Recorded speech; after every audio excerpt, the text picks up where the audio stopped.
Alhamdulillahi rabbil alamin wal aqibatu lil muttaqin wala udwana illa 'alal zalimin.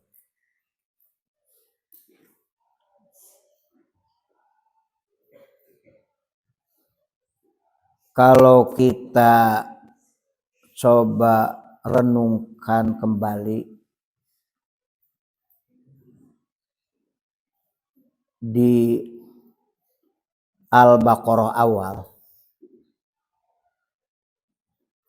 urgensi Al-Quran itu petunjuk di mana orang bisa takwa karena mengikuti petunjuk.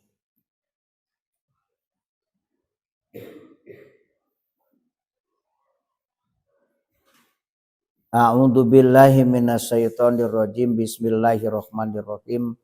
Alif lam mim. Hanya Allah yang tahu maksud alif lam mim, karena alif lam mim ini termasuk ayat mutasyabihat. Ayat-ayat yang samar di mana tidak ada yang tahu akan maksud dari ayat mutasyabihat kecuali Allah. Wa ma ya'lamu ta'wilahu illallah. Tidak ada yang tahu akan tafsir takwil dari ayat mutasyabihat termasuk alif lam mim kecuali Allah.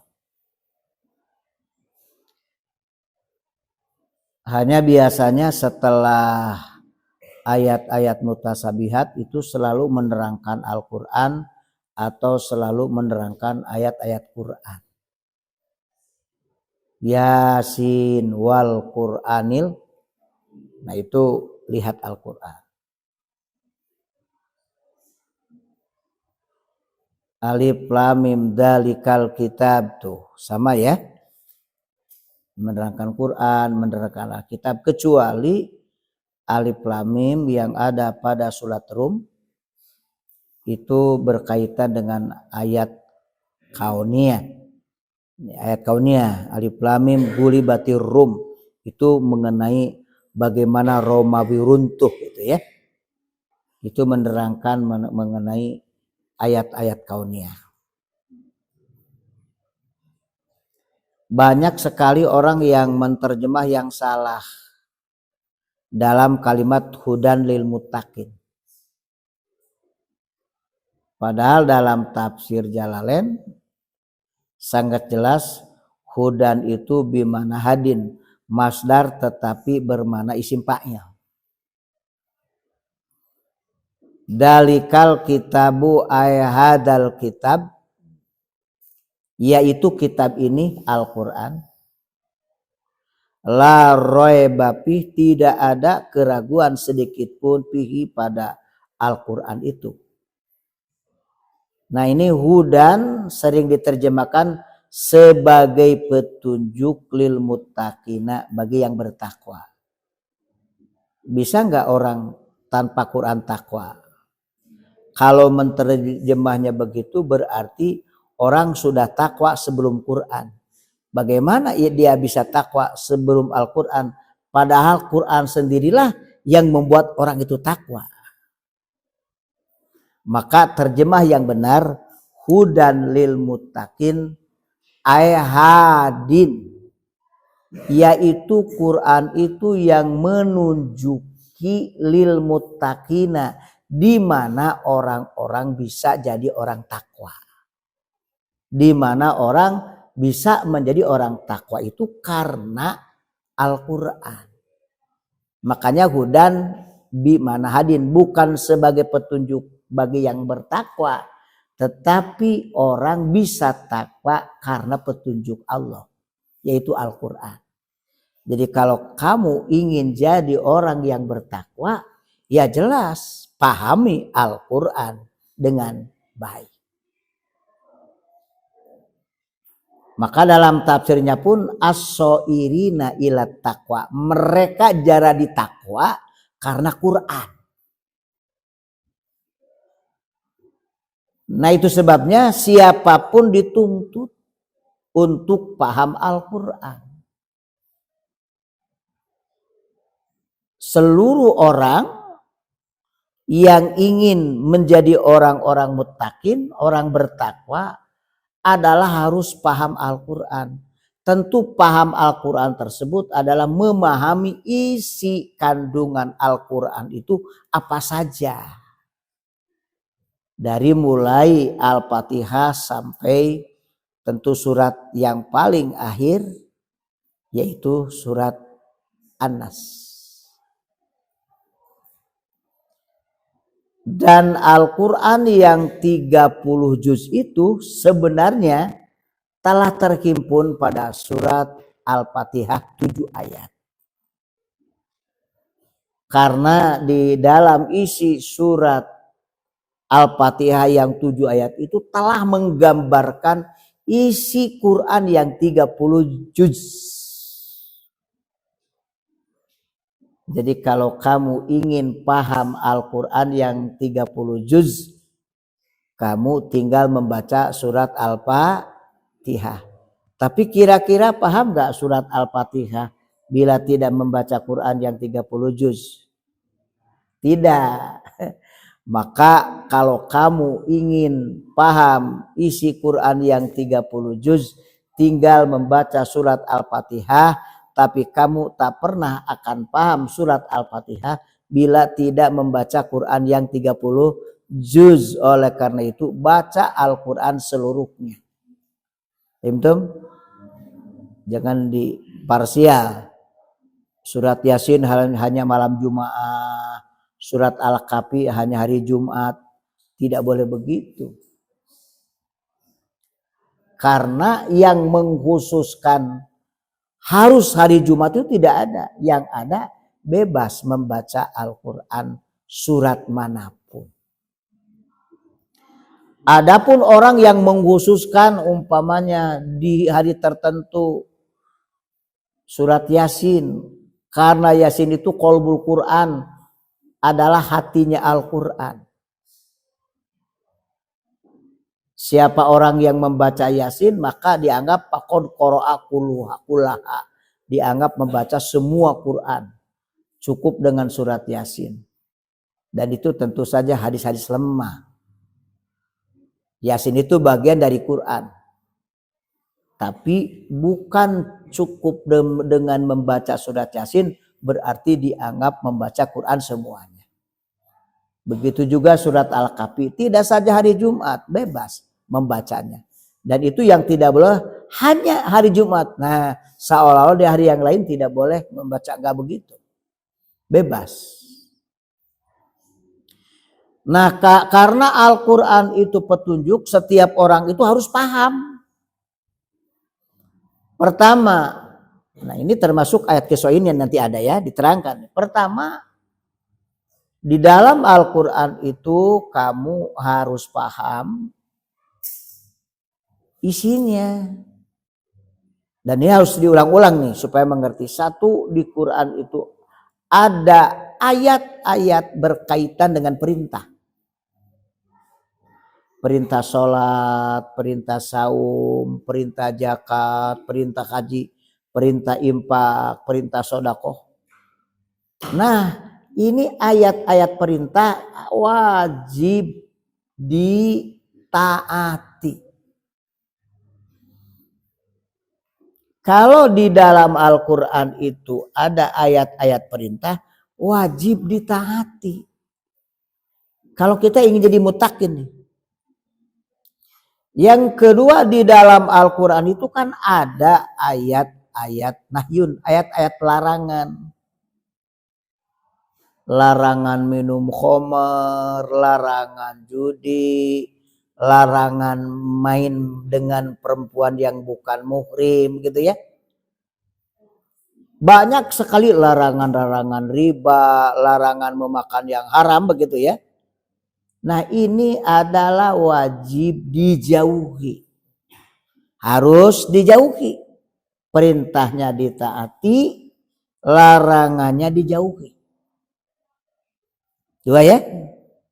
Nah, yang ketiga, di Quran itu juga ada ayat-ayat yang memotivasi yang disebut ayat targhib. Ini harus paham. Ayat-ayat yang bersifat memotivasi atau merangsang tentang surga dan ahli surga, tentang surga dan nikmatnya. Sangat luar biasa tentang surga. Ada surga Firdaus, ada surga Adnin, ada surga Al-Khuldi, ada Maqamun Amin, ada Mahmuda, macam-macam surga dalam Quran. Yang semuanya surga itu betapa indah. Nah, termotivasi kita ingin jadi ahli surga. Umpamanya bagaimana Ustaz kalau kita ingin jadi ahli surga Firdaus? Tinggal kamu membaca surat Al-Mu'minun, lihat ayat 1 sampai 11. Salah satu kriteria ahli surga Firdaus itu adalah alladzina hum fi sholatihim khoshi'un. Orang yang sholatnya benar-benar khusyuk. Wa anil lagwi mu'ridun, juga orang-orang yang selalu berpaling dari yang tidak ada manfaatnya, berpaling dari kebatilan, berpaling dari kemaksiatan, berpaling dari kemusyrikan. Nah itu, dan banyak nanti ya, itu termotivasi kita. Tentu yang keempat juga ada ayat-ayat tarhib, ayat berupa ancaman. Bagaimana neraka dan ahli neraka, apa makanan neraka, berapa lama mereka disiksa di neraka. Wah, Allahu Akbar. Dan itu tak menjamin. Bahkan di surat Al-Ma'un juga orang yang sholat pun terancam. Fawailul lil musallin alladzina hum an sholatihim sahun. Jadi neraka bukan saja untuk orang yang tidak sholat. Sholatnya pun kalau sholatnya tak benar, lalai, gapleh, goplak, maka diancam pula. Nah, dengan ayat itu maka kita menjadi takut dan berusaha berupaya untuk terus menghindar dari perbuatan-perbuatan yang menjerumuskan kita ke dalam bahaya api neraka Allah. Kemudian di Quran pun kamu tahu bersama, yaitu ada ayat-ayat, nah ini ayat-ayat mau'idhah, ayat-ayat nasihat. Kita baca bagaimana Allah Quran ada yang nasihat secara umum di antara kita semua dalam surat Wal Asri. Wal as innal insana lafi khusr illal ladzina amanu wa amilus solihati wa tawasau bil haq wa tawasau bis sabr. Itu ayat menjelaskan tentang kita harus bertausiah. Di situ ada tausiah, ada nasihat, ada pelajarannya, ada nasihat. Itu seperti bagaimana Nabi Ibrahim berwasiat atau juga memberi nasihat pada anak-anaknya. Nabi Yakub kepada anak-anaknya, Luqman juga kepada anak-anaknya. Itu tentu saja ayat-ayat mau'izah.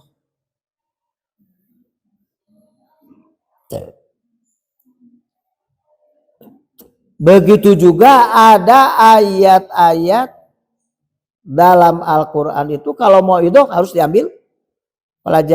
diambil nasihatnya itu. Kita ternasihati dengan ayat tersebut dan mencontoh sebagaimana apa yang dilakukan orang-orang terdahulu. Kemudian di Quran pun ada ayat-ayat irsyadat, ayat-ayat berupa petunjuk. Jadi di Quran pun ada petunjuk-petunjuk. Siapa orang yang menempuh jalan kebaikan pasti, ya, siapa orang yang bertakwa kepada Allah pasti banyak petunjuk. Wa may yattaqillah, siapa orang yang bertakwa kepada Allah, yaj'al lahu makhraja, pasti Allah akan menjadikan jalan keluarnya. Wa yarzuqhu min haitsu la yahtasib, dan Allah akan memberi rizki dari arah yang tak disangka-sangka. Itu disebutkan dalam Al-Quran. Ayat-ayat irsyadat, petunjuk. Jadi kalau kita ingin jadi, itu coba petunjuk Qur'annya dibaca dan kita harus yakin. Walladzina jahadu fina lanahdiyannahum subulana. Orang-orang yang benar-benar berjuang di jalan kami, pasti kami selalu memberikan jalan terbaik atau jalan keluarnya yang sangat baik sekali. Ini tinggal bagaimana kita mengikuti petunjuk itu. Kalau tidak yakin mah hamar ya jelas. Dan tentu ini yang terakhir, ayat-ayat kisah. Nah ini seperti di kisah Nabi Musa alaihissalam dan Bani Israel yang begitu panjang. Nah ini ayatnya ayat kisah. Kalau ayat-ayat kisah kita harus mengambil ibrah, pelajaran.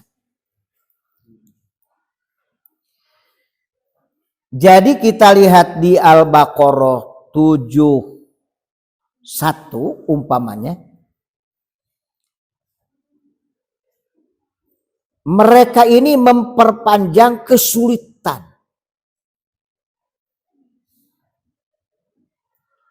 Nah, kita lihat di ujungnya di sini kita lihat. Wafil hadisi. Nah, ini di ujung kita lihat karena sudah dijelaskan dari awal. Dan dalam sebuah hadis laudzabahu ayyabaqaratin kanat. Seandainya mereka menyembelih sapi yang mana saja keadaannya, tidak bertanya lagi dengan yang bertele-tele. Kalau ada perintah, sembelih seekor sapi untuk memastikan siapa pembunuh orang itu, karena tadi ketahui pembunuhnya, ambil ekornya, silahkan kamu pukulkan. Nanti orang itu akan bangun dan mengatakan qatalani fulanun, membunuh kepadaku si fulan. Lalu orang itu mati lagi. Tetapi mereka bertanya, sapi seperti apa, bagaimana umurnya, bagaimana warnanya. Nah ini mempersulit dan memperpanjang yang bertanya. Apakah bertanya ini bertanya karena memang ingin jelas atau bertanya ada niatan mahju'a, dalam arti memperolok-olokan. Ini di sini kita lihat di sini.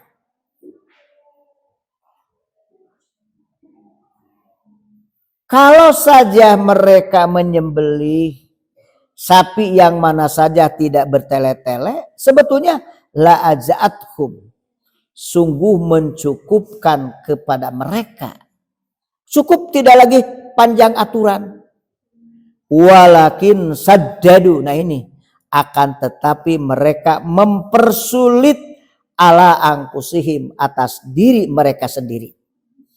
Mereka mempersulit akan mereka diri mereka sendiri. Karena mereka mempersulit, fasaddadallahu alaihim, akhirnya Allah mempersulit mereka. Jadi kesulitan itu dari Allah, bukan karena Allah mempersulit, melainkan karena kita mempersulit diri, yang akhirnya Allah pun memberi kesulitan kepada mereka, dan itu akibat dari mempersulit diri.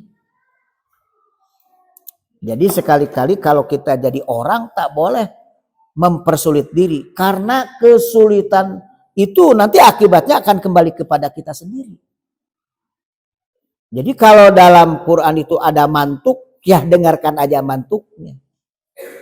Kalau di Quran itu ada mutlak, ya dengarkan dulu mutlaknya. Kalau di Quran itu ada umum, ya umum dulu pahami. Kalau di Quran itu adalah ada umpamanya ayat-ayat khusus, ya khususlah pahami. Kalau muqayyad, ya muqayyadlah pahami. Nanti pakai ilmu untuk mengkorelasikan. Tetapi dengan pertanyaan-pertanyaan yang mungkin pertanyaan tersebut kalau di kita sepertinya orang ini bukan gengsi ya, semacam mau tapi tak mau gitu. Jadi ada orang sebetulnya dia tidak memiliki kemampuan, tapi ada sesuatu yang ia tidak tahu, dan sesuatu yang tidak tahu itu ada pada orang yang ia kurang suka. Bagaimana mengungkapkan sesuatu di mana dia ada ketidaktahuan, di mana sesuatu itu taunya pasti ada pada orang itu, yang orang itu dia tidak suka. Disitulah kebingungannya. Maka akan cari jalan untuk seolah-olah bertanya tapi tidak bertanya. Di lain sisi dia ingin tahu, tapi di lain sisi ia tidak suka kepada pemberitahu. Ini jadi penghalang bagi siapapun. Ini seperti apa yang dilakukan orang-orang Yahudi. Makanya jadi orang harus bersih. Agar segala sesuatu yang tertutup menjadi terungkap. Ya, menjadi terungkap karena kebersihan hati kita. Bertanyalah bertanya karena kita tidak tahu. Dan wajib bertanya, pas'alu ahla dzikri in kuntum la ta'lamun. Tanyakan pada ahlinya jika kalian itu tidak mengerti. Tapi bila di hati itu ada hasud, ada dendam kepada seseorang, dan kemudian sesuatu itu ada pada seseorang di mana kita tidak tahu, di situ kebingungan orang. Nah, seperti hanya orang-orang Yahudi. Suka dan tidak suka begitu. Ya, suka dan tidak suka mereka itu. Suka karena mereka ingin diberitahu, tapi tidak suka ya pada orang yang ya disebutlah pembawanya. Itu sebabnya paling rentan itu adalah kaum Nabi Musa. Kalau ditinggalkan sedikit saja mereka berubah, ya. Dan kisahnya telah kita jelaskan sebelumnya. Nah, itu barangkali yang harus kamu pahami. Kalau memang yang pertama Al-Quran itu ingin jadi petunjuk bagi kita dan jadilah kita menjadi orang-orang muttaqin, yaitu pahami isi kandungan Quran yang tadi. Termasuk ayat-ayat kisah yang kita pelajari pagi hari ini adalah bagaimana kita mengambil pelajaran dari sebuah kejadian. Ya, mudah-mudahan ini bermanfaat untuk kita semua, dan di sini kebetulan kita sedang berbicara tentang yaitu kisah Nabi Musa atau kisah Bani Israel bersama Nabi Musa alaihissalam. Itu di Al-Baqarah 71 karena telah kita bahas sebelumnya ya. Kita telah bahas itu sebelumnya. Andai kata mereka melakukan tanpa bertele-tele, saat itu pula selesai kepanjangnya masalah itu karena mereka sendiri memang memperpanjang kesulitan. Akhirnya Allah menyulitkan mereka. Sekali lagi, siapa orang yang menyulitkan diri, Allah sulitkan. Siapa orang yang membuka diri, Allah akan bukakan untuk kemudahan kita semua. Ingat, di balik sebuah kesulitan selalu ada kemudahan. Bahkan Allah menyebut 2 kali. Fa inna ma'al usri yusron. Inna ma'al usri yusron. Pengulangan tersebut harus yakin bahwa ingat dalam hidup itu pasti ada kesulitan, tetapi Allah selalu memberikan jalan terbaik bagi kita semua, yaitu bagi orang-orang yang bertakwa kepada Allah Subhanahu wa taala. Itu barangkali ya untuk pagi hari ini, karena kita sudah harus masuk lagi mandi, sarapan, dan masuk lagi sekolah. Dan saya minta semuanya dalam keadaan semangat belajarnya ya. Allahumma rabbana dzalamna anfusana wa illam taghfir lana wa tarhamna lanakunanna minal khasirin.